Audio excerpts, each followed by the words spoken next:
Bien, hemos glorificado y exaltado al Cordero de Gloria, que ahora está a la diestra del Padre. Dice el libro de los Hebreos, esperando hasta que todos sus enemigos sean puestos por estrado de sus pies. El Cordero de Gloria que nos bendice, pero que en el decursar de la historia se convierte o tiene una metamorfosis y se convierte en otra cosa. ¿Qué es?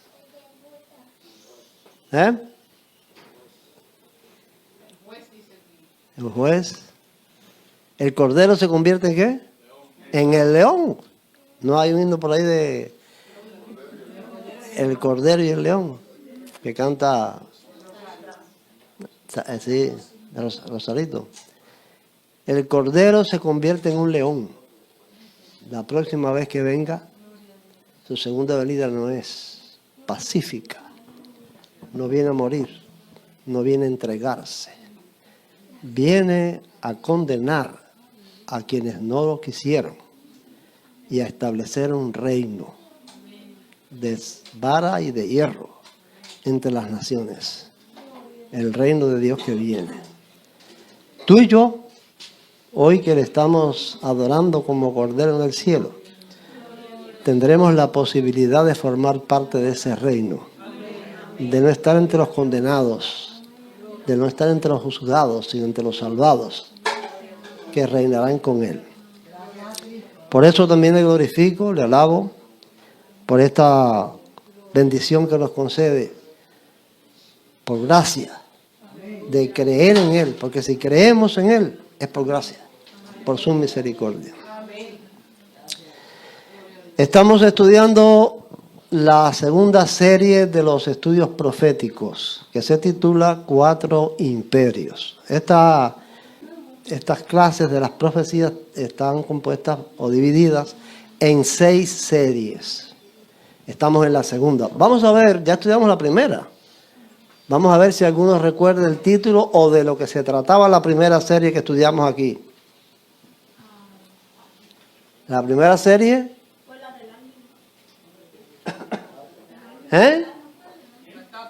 ¿Cómo? A ver, libro alto. Esa fue la primera serie, Israel en la profecía y en la historia. Esa fue la primera serie que estudiamos aquí, con muchos detalles. Después está la segunda serie, que es esta, y las otras son desintegración del Imperio Romano, un reino fragmentado, el cuerno pequeño, en la cuarta bestia de Daniel 7, y el reino del Mesías, o sea, el milenio del Apocalipsis 20. Estas son las 6 series de los estudios proféticos. Estamos empezando casi. Estamos, como decíamos, en el Imperio de Babilonia, la primera parte. Este estudio lo he dividido en 2 partes, porque ellos son bastante largos, son clases de la escuela y demoran mucho, y para las clases aquí pues se requiere menos tiempo. Y entonces esta es la primera parte del Imperio de Babilonia. Vamos a ver los participantes, los que respondieron los cuestionarios o el cuestionario por internet. La primera fue Maite Abreu, después Edward Abreu, Tania Wilson, Alexis Suárez,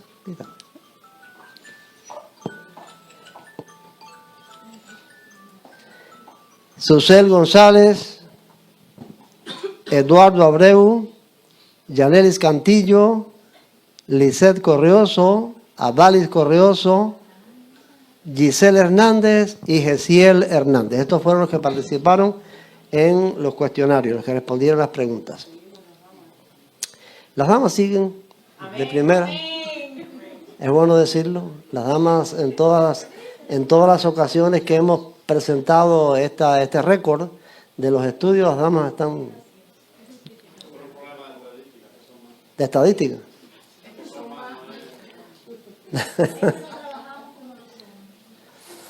Bueno, la primera pregunta, decimos siempre que la pregunta impar es de las damas y la pregunta par es de los caballeros. Vamos a ver. ¿Qué permite que una profecía simbólica llegue a ser simple en su explicación? Que los intérpretes tengan una fuerte intuición espiritual acompañada de revelaciones divinas que les permitan entender el cumplimiento profético dependiendo estrictamente de la historia documentada. Que los símbolos se interpreten como alegorías para evitar contradicciones cronológicas o conflictos con otras interpretaciones históricas.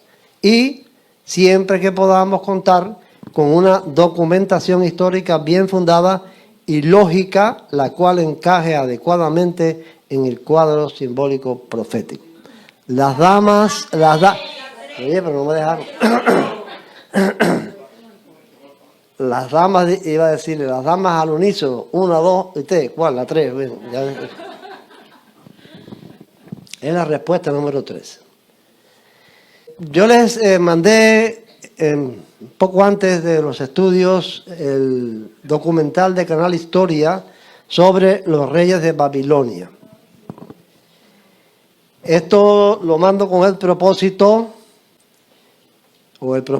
que tiene la exposición de estos documentales, es el de comprobar el cumplimiento profético a la luz de la historia.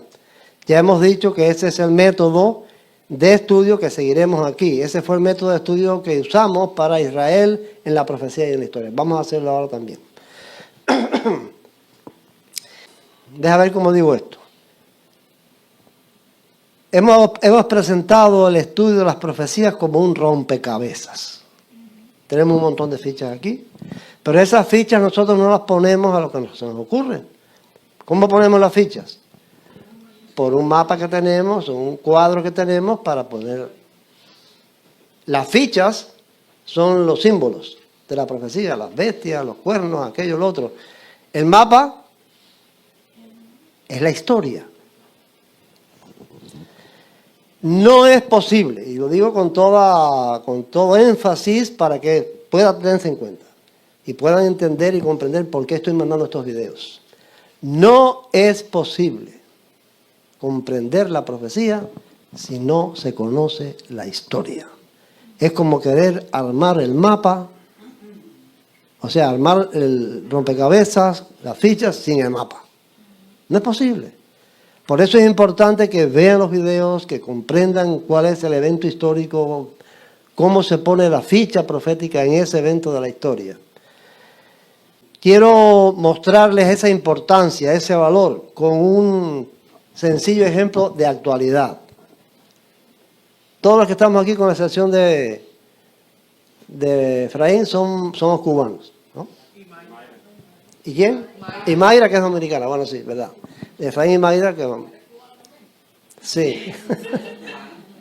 Pero quiero presentarles un ejemplo bien simple.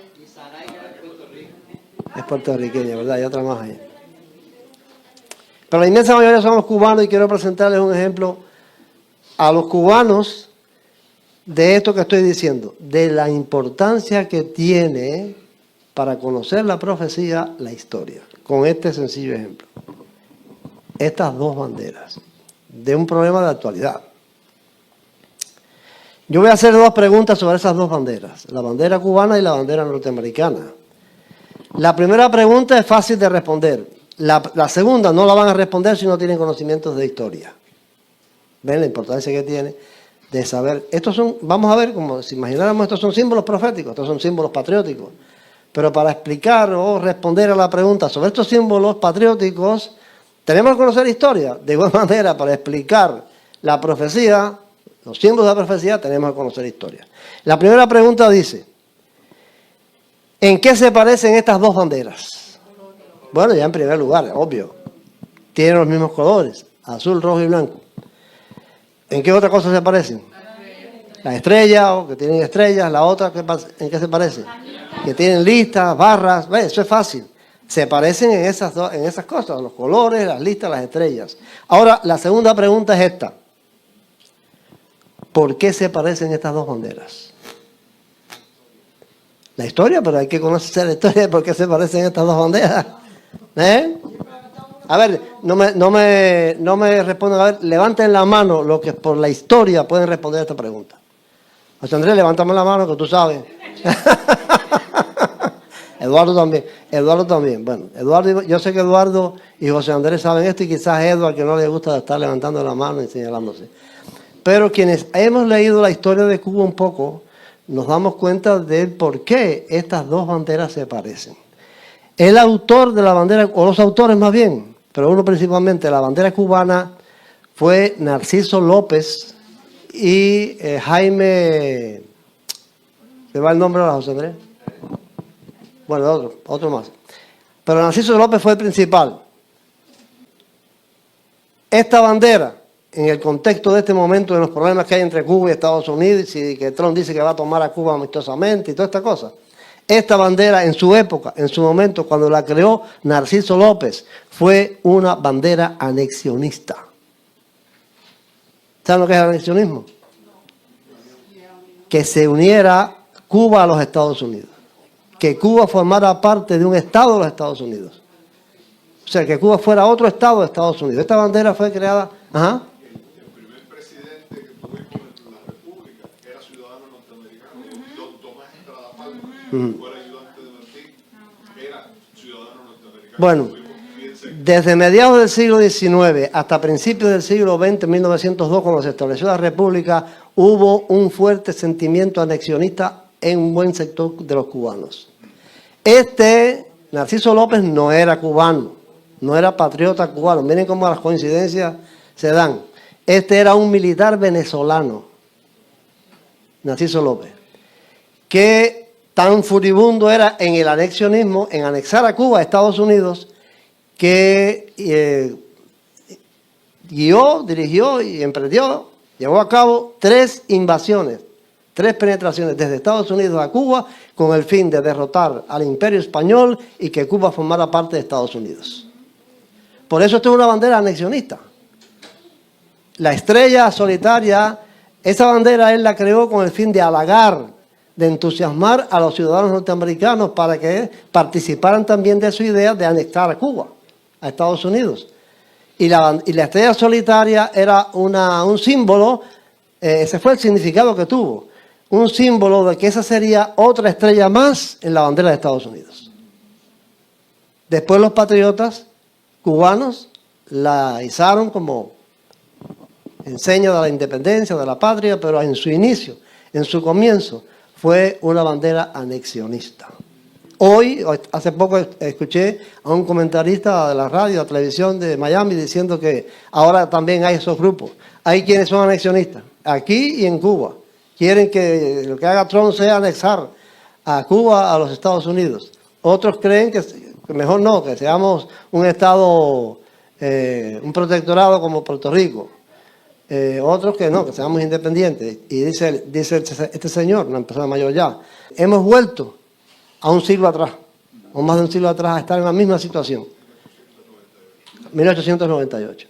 Entonces, pero bueno, no es lo importante de esto no es qué hacemos. Tú eres anexionista, yo no soy, bueno, eso vamos a darlo ahí. Pero lo importante que quiero señalar con esto es que no podemos explicar, no podemos responder la pregunta segunda porque no conocemos la historia.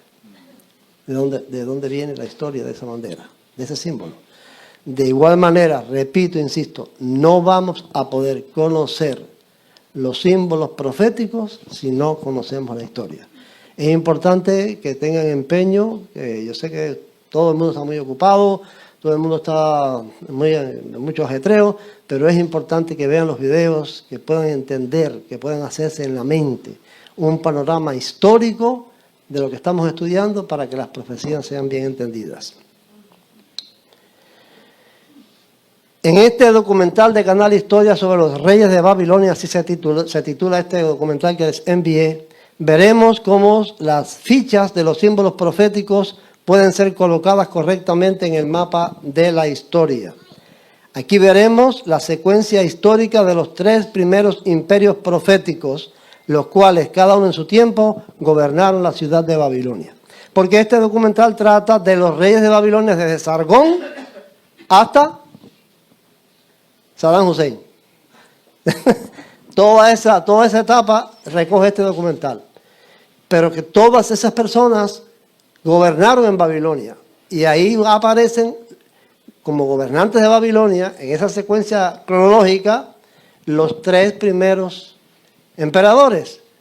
¿Quién es el primero? Nabucodonosor. ¿Quién es el segundo?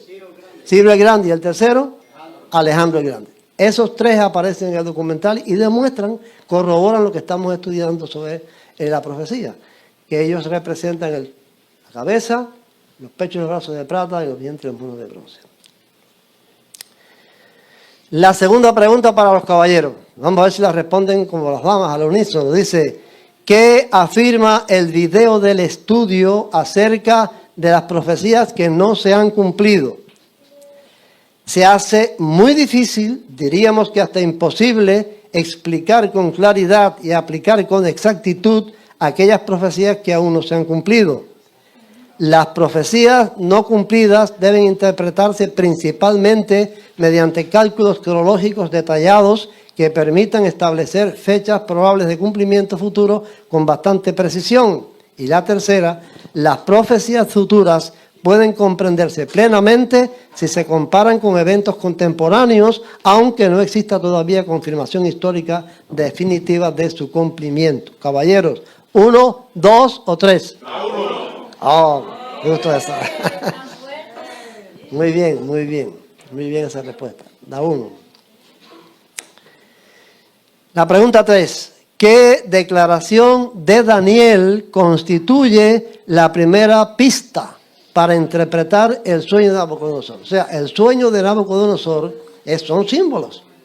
Cabeza de oro, pecho y brazo de plata, vientre y muslo de bronce, piernas de hierro, pies de hierro y barro. Pero esa simbología, esas fichas de la profecía, tienen una pista. Hay una expresión y que da la pista para comenzar a interpretar el significado. Vamos a ver. Después de ti se levantará otro reino inferior al tuyo. Tú eres aquella cabeza de oro.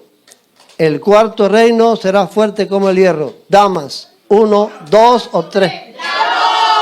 La 2, muy bien.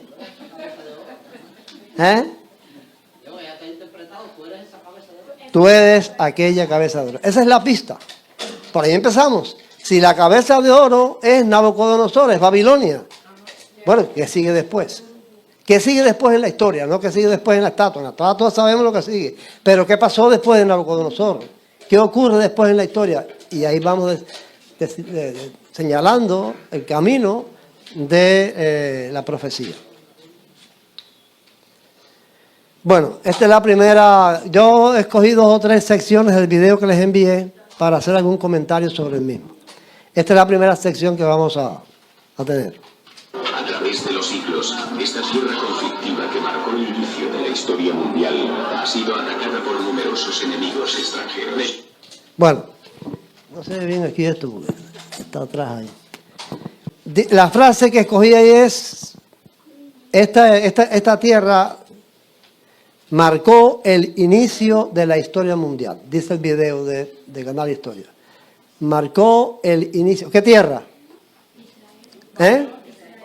La tierra donde está Babilonia. Babilonia es una ciudad. Pero actualmente, ¿qué tierra es?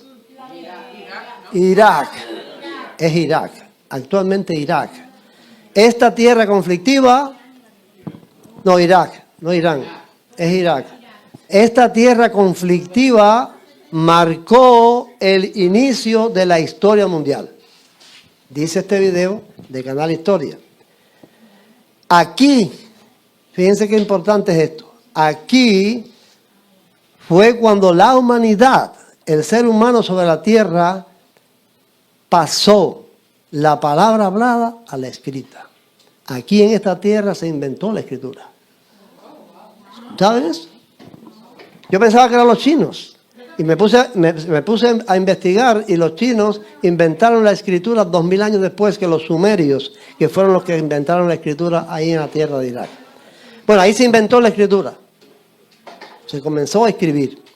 Lo otro, estoy evaluando cosas que dice poniendo cosas que dice el documental. Otra de las cosas que ocurrió allí fue que se inventó la rueda.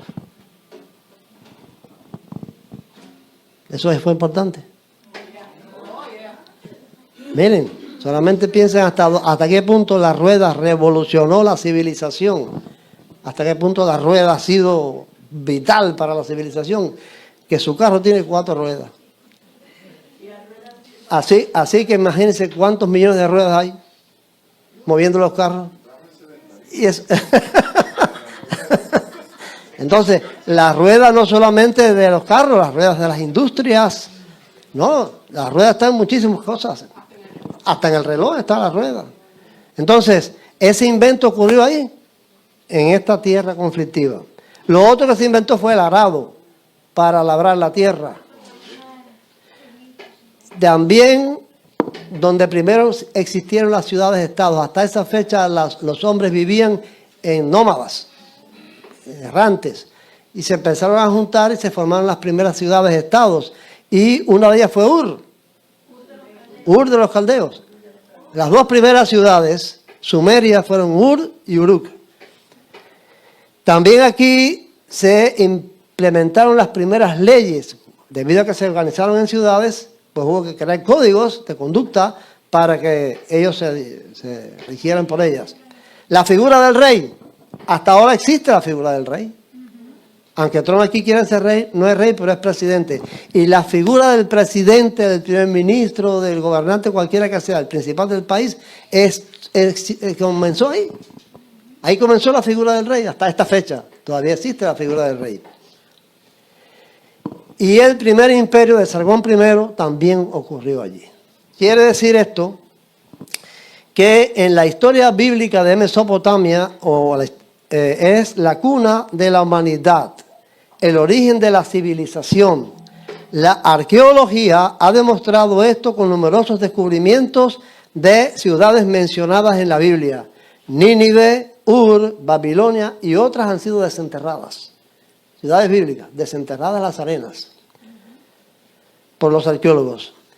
Esta simple frase en este documental, creado por expertos que para nada intentan demostrar la veracidad de las Sagradas Escrituras, nos demuestran que hay una razón entonces para que el inicio del anuncio profético de Daniel sobre la historia mundial comience aquí en Babilonia. ¿Estamos claros? Si este documental afirma que la historia de la humanidad comenzó en esa tierra y la profecía de Daniel comienza en esa tierra, es una evidencia clara de la certeza de la profecía. Aquí hay una palabra clave, Mesopotamia. Se le da el nombre a ese territorio, a todo ese territorio. La palabra La palabra Mesopotamia significa en su original entre ríos. Entre ríos, una zona entre ríos. ¿Cuáles son los ríos? El Tigris y el Éufrates. Son los 2 ríos entre los cuales está Mesopotamia, Irak y estuvo toda esta civilización antigua. Ahora eso se corrobora con la Biblia, ¿saben? Con la Biblia se corrobora eso.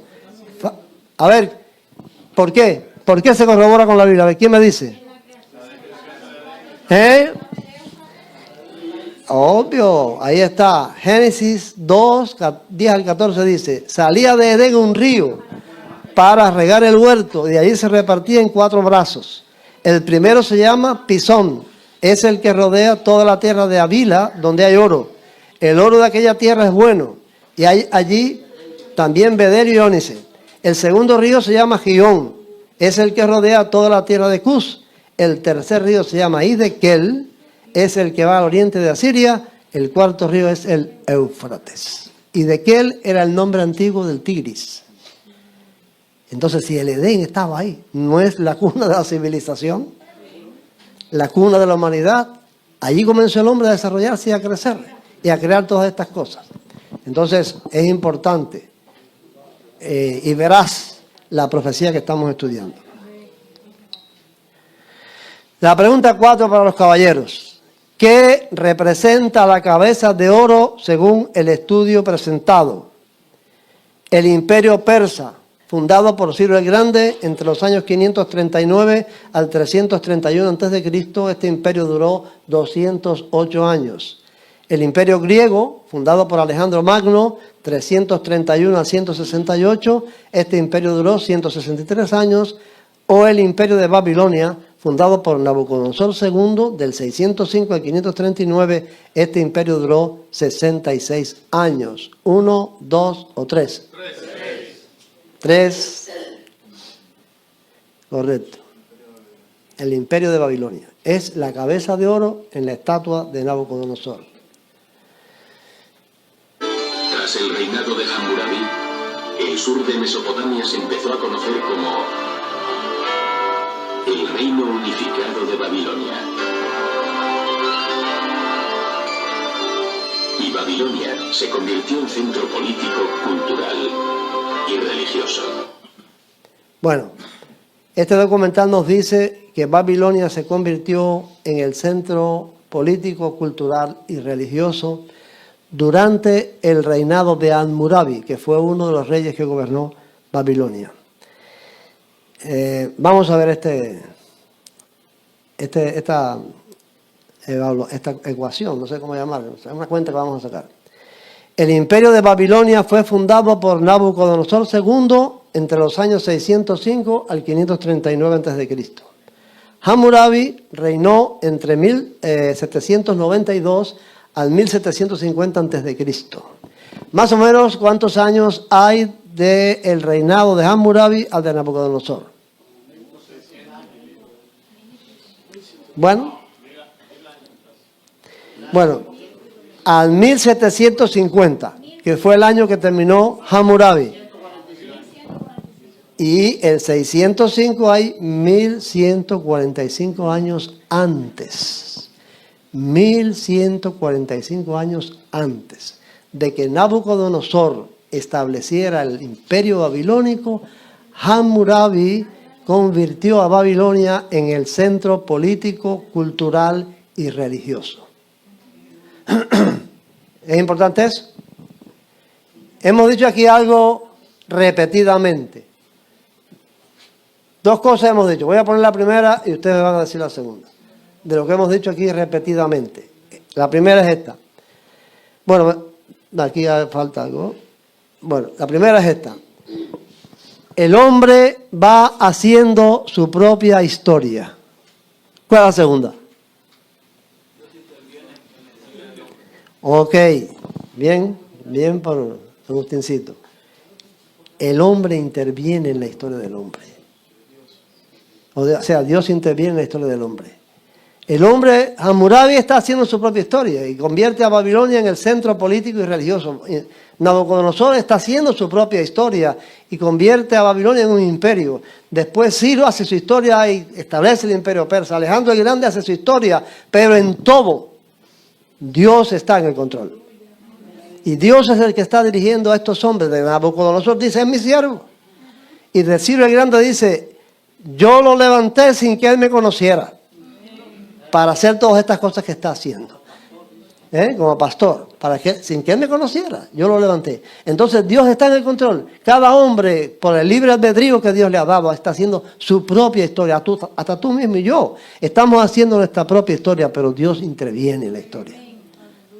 Dios obra en la historia y lleva a cabo sus planes con las naciones y con los imperios inclusive. La quinta pregunta para las damas. ¿Qué es lo más sencillo para comprender la profecía a través de los símbolos proféticos? Estudiar en la historia cuáles fueron los acontecimientos posteriores a Nabucodonosor para saber si estos encajan en la simbología profética.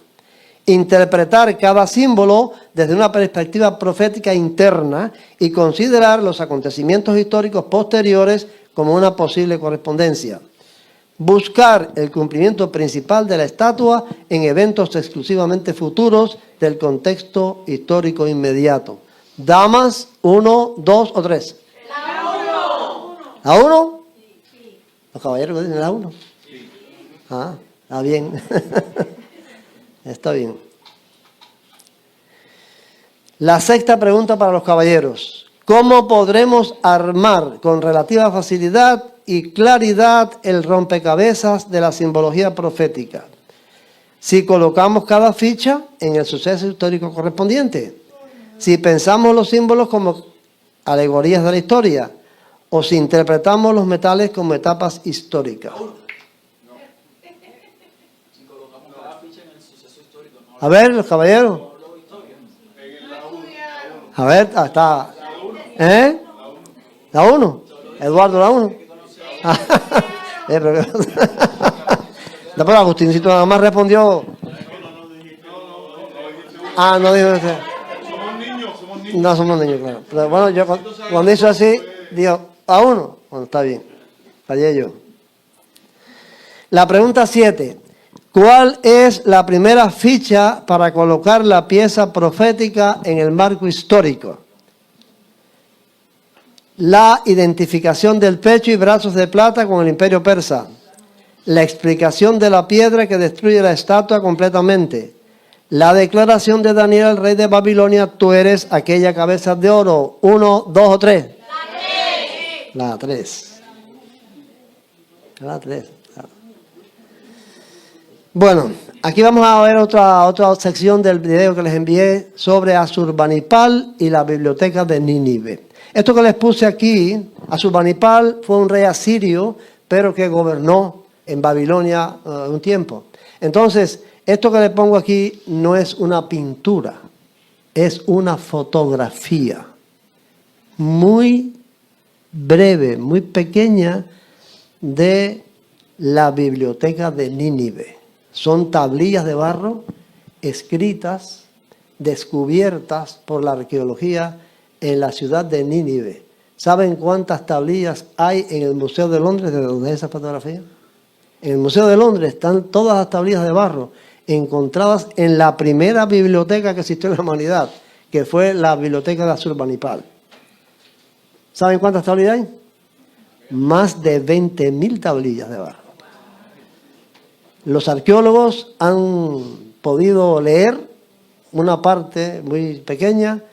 Leí hace poco en internet que están usando ahora la inteligencia artificial para descifrar las escrituras de estas tablillas de barro. Pero son 20.000 tablillas de barro que hablan de muy diversas cosas de la historia de Nínive. Joaquín, si la escritura donde se comenzó fue en esa época en Babilonia, ¿cómo Moisés y los escribieron los libros? ¿Era por No, pero Moisés es mucho más después de esta gente. ¿Eh? Esta gente son del año 3000 antes de Cristo. No, el reino sumerio es de 3000 y más años antes de Cristo. Y Moisés es de 1000 y tanto. Oh, no. anterior a estas personas? ¿Cómo se escribía? No, anterior a estas personas no había escritura. ¿Eran por símbolos? Solo se hablaba. La escritura empezó ahí en Sumeria en tablillas de barro. Fue lo primero que se usó. En el tiempo de Moisés ya se escribía en pergaminos, en pieles de animales. Pero esto es mucho antes de Moisés. Ahora, eso que dice, esa pregunta que hace Yaneli, es interesante. ¿Saben una cosa?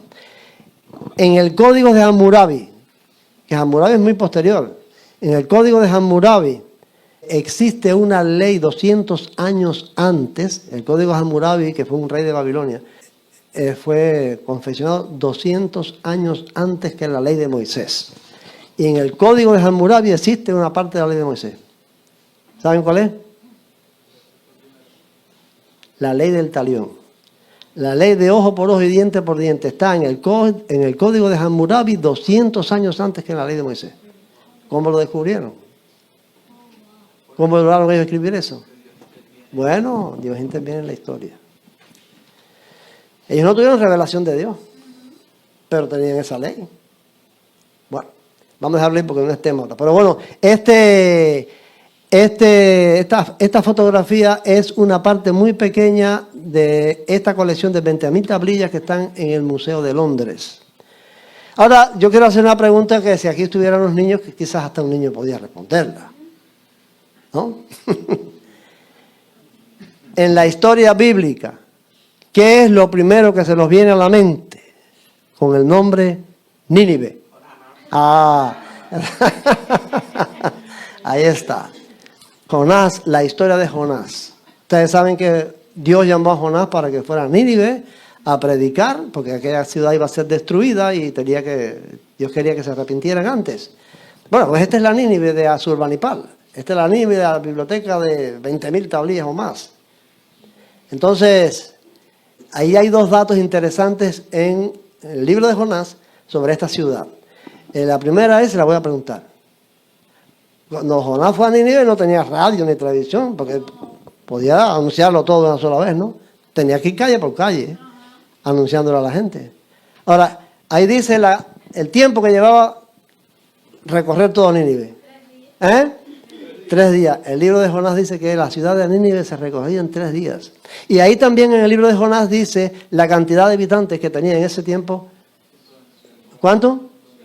120.000 habitantes. Vaya, 120.000 habitantes ahora es nada para las grandes urbes que existen hoy. Pero en aquel tiempo una ciudad de 120.000 habitantes era una ciudad bien grande. Bueno, pues también este documental dice algo interesante sobre Asurbanipal y su biblioteca. Vamos a escuchar.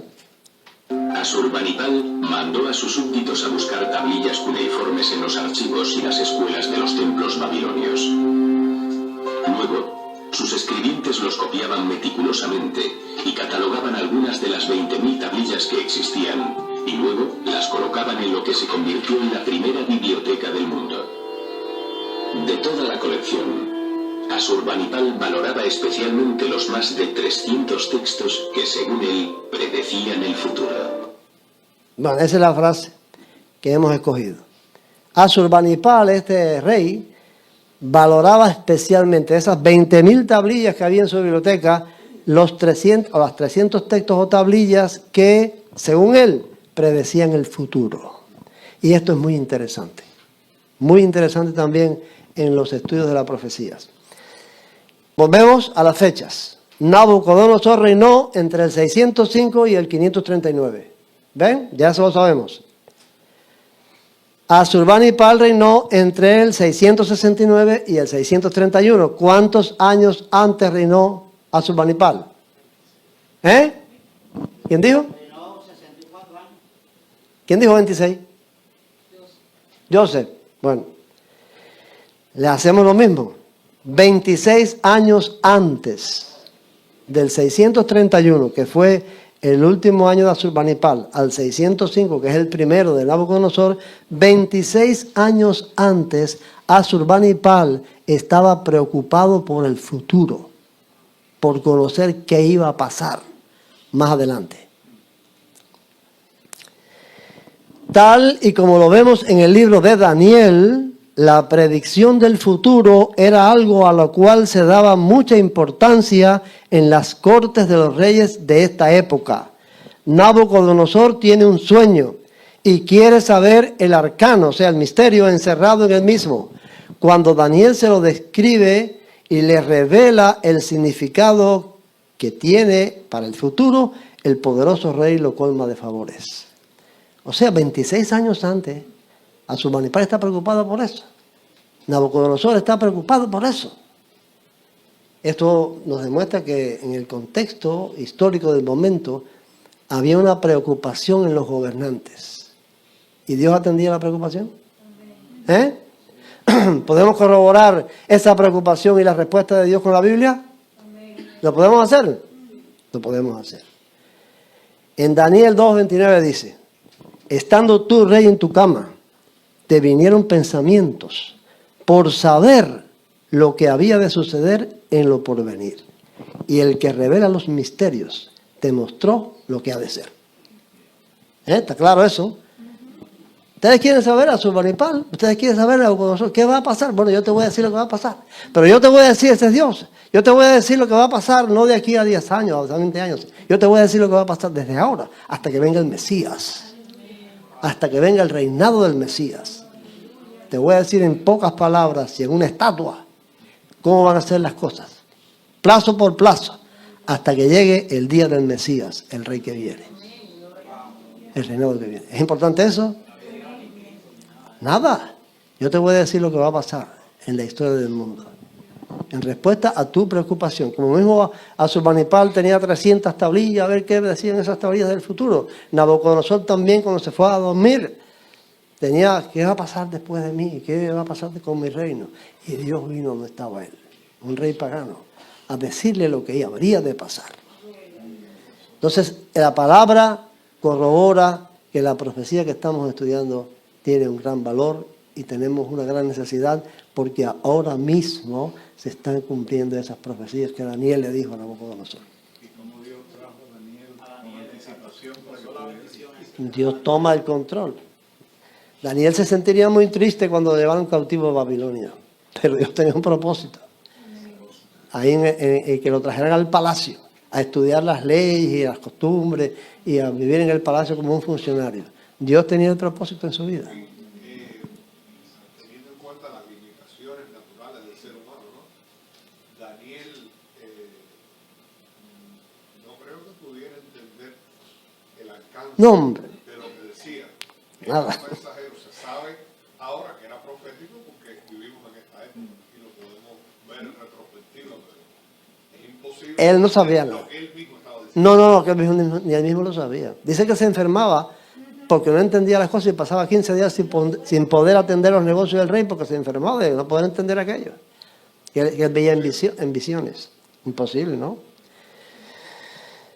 La 8. En nuestra reconstrucción del rompecabezas profético y teniendo en cuenta la declaración de Daniel al rey de Babilonia, tú eres aquella cabeza de oro, que podemos afirmar con un amplio margen de certeza en cuanto al hecho histórico, que el pecho y los brazos de plata representan al imperio persa, que la cabeza de oro representa al imperio de Babilonia, que el vientre y los muslos de bronce representan al imperio griego. Los caballeros, 1, 2, 3.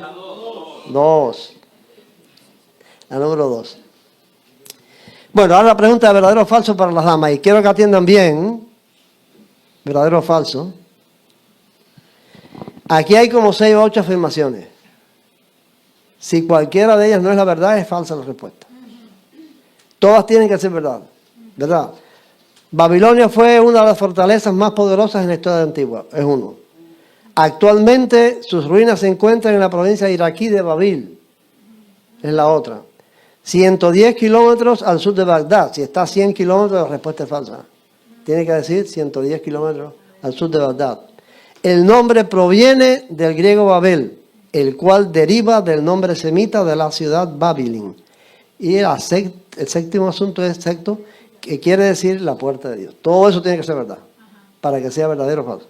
Las damas, ¿verdadero o falso? ¡Verdadero! Verdadero. Muy bien. ¿Por qué? No. Que los 6 asuntos tienen que ser todos verdaderos para que sea verdadero. Si es uno falso, ya no es verdadero. Si hay una sola cosa que esté... En las preguntas, los muchachos de la escuela se trocan con eso.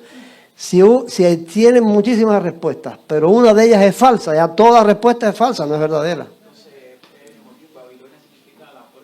La puerta de Dios. Bueno, aquí esta es una vista aérea. Quería traérsela de lo que son las ruinas de Babilonia actuales, de ahora mismo. Esto aquí tiene unas reconstrucciones. ¿Ven que hay unas reconstrucciones allí? Esas reconstrucciones las hizo Saddam Hussein. Saddam Hussein decía que él era la espada de Alá. Y trató de reconstruir a Babilonia para resucitar aquel imperio antiguo. Fíjense cómo esas cosas todavía en la historia de ellos tienen una resonancia. Él reconstruyó. Mira lo que él ponía. Mira lo que encontré en internet. Siguiendo la tradición de los reyes antiguos, Saddam Hussein ordenó grabar en millones de ladrillos nuevos inscripciones que decían: esto fue construido por Saddam Hussein, hijo de Nabucodonosor, para gloria de Irak. ¿Quién fue el que hizo eso en la historia antigua? Nabucodonosor. El Nabucodonosor está reconocido por la arqueología como el Nabucodonosor del sueño. como un gran constructor. No solamente construyó Babilonia, sino otros muchos monumentos y ciudades. En cada ladrillo de los que existen está el nombre de Nabucodonosor. Entonces Saddam Hussein hizo lo mismo. Le puso el nombre a cada ladrillo, de los millones de ladrillos que construyó para eso. ¿Qué ignoraba Saddam Hussein? Que Dios había dicho que Babilonia nadie la iba a reconstruir. Eso lo ignoró. Ignoró esa profecía sobre Babilonia. No será reconstruida jamás. Y todavía hoy es unas ruinas. De las ruinas de Babilonia solo se ha excavado aproximadamente el 15% del sitio, que tiene 10 kilómetros. Todo el territorio de las ruinas tiene 10 kilómetros. Lo que se ha excavado es eso. Lo que está. ¿Cuántos tesoros, cuántas tablillas, cuánta información, cuántas cosas pueden ser encontradas todavía en las ruinas de Babilonia, si solamente se ha excavado ese pedacito de tierra de los 10 kilómetros? Actualmente los visitantes pueden ver la réplica de la puerta de Ishtar, los muros reconstruidos por Saddam Hussein, distinguibles de los originales, y el famoso león de Babilonia. ¿No les llama la atención el león de Babilonia? Que tuviera como un símbolo Babilonia un león. ¿En qué? ¿Por qué les llama la atención? No. ¿Qué? Un león con alas de águila. Ese es el asunto. Que en el sueño de Daniel, el capítulo 7, Babilonia está representada con un león con alas de águila. Y el león era el símbolo de poder de Babilonia. Aquí lo tienen, ahí en el museo que hay de la ciudad de Babilonia. O sea, ese león que está no solo ahí, vamos a ver que también está en la puesta de Ishtar, era el símbolo del poder de Babilonia. Hoy lo han descubierto, lo han desenterrado de las arenas, eso estaba todo bajo las arenas. Y es una prueba, una evidencia de que el sueño de Daniel tiene que ver con eso. Esta es la reconstrucción de Saddam Hussein. Babilonia ya es patrimonio mundial. La UNESCO inscribió el viernes el conjunto mesopotámico de Irak en su prestigiosa lista. Una noticia que alimenta el optimismo de quienes trabajan por preservar el sitio en un país devastado desde hace 40 años por la guerra y en el que los yihadistas destruyeron numerosos tesoros de la antigüedad. El conjunto de más de 4.000 años de antigüedad ya se había presentado en 5 ocasiones al Estado desde 1982. Solo 15% de sus 10 kilómetros cuadrados han sido excavados. Babilonia ocupa un lugar especial en la historia y la mitología mundial, con su famosa puerta de Ishtar, sus jardines suspendidos y la Torre de Babel, dos monumentos emblemáticos, aunque su localización sigue siendo discutida. Cuando vengo a Babilonia y veo la civilización y las ruinas, siento orgullo de que mis ancestros hayan construido esta civilización, y nosotros deberíamos ser los encargados de continuarla. Es nuestra tarea preservar Babilonia. A finales de 2017, Irak declaró haber derrotado al grupo yihadista Estado Islámico y hace todo lo posible para transmitir tranquilidad a inversores y turistas. El país cuenta con al menos 7.000 sitios arqueológicos en su territorio, 5 de ellos inscritos en la UNESCO. Bueno, toda esta información que nosotros podemos hallar en Internet nos confirman la veracidad de la profecía, que también tiene miles de años de antigüedad, pero es verdad. La pregunta 10 y última. ¿Por qué no es extraño que en la profecía de Daniel 7 se use el símbolo de un león con alas de águila para representar al imperio de Babilonia? Regalado para los hombres, regalado. Porque Nabucodonosor mandó grabar leones en los muros de la ciudad de Babilonia.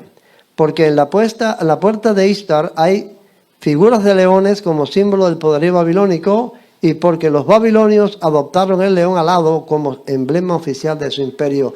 Hombres, 1, 2 o 3. 2. Bien. Porque en la puerta de Ishtar, vamos a verlo ahí. Esta es la puerta de Ishtar.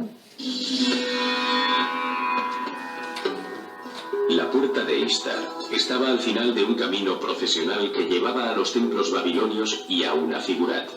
El templo tenía una torre de 98 metros de altura conocida como la Torre de Babel. Bueno, esta foto es la primera en las excavaciones en 1914. Si ahora tiene el 15% de excavado, en ese tiempo era muy poco. Y ahí comenzaron ellos a excavar en el 1914 la puerta de Ishtar. De tal importancia resultó que actualmente sí tiene una maqueta en el Museo de Berlín, en Alemania, es una réplica de esa puerta. Y en esa puerta hay pintados muchos leones. En conformidad con la simbología profética del sueño de Daniel, Babilonia está representada por un león con alas de águila. La profecía es veraz, y si veraz es la profecía, veraz es su cumplimiento. Estemos pensando en esto porque somos parte del asunto. Nosotros, los creyentes, no estamos ajenos a este asunto. No estamos ajenos a los cumplimientos proféticos. Ahora mismo se están cumpliendo las profecías y nosotros estamos tomando parte o siendo parte de este cumplimiento. Él recibe la honra, es mi deseo.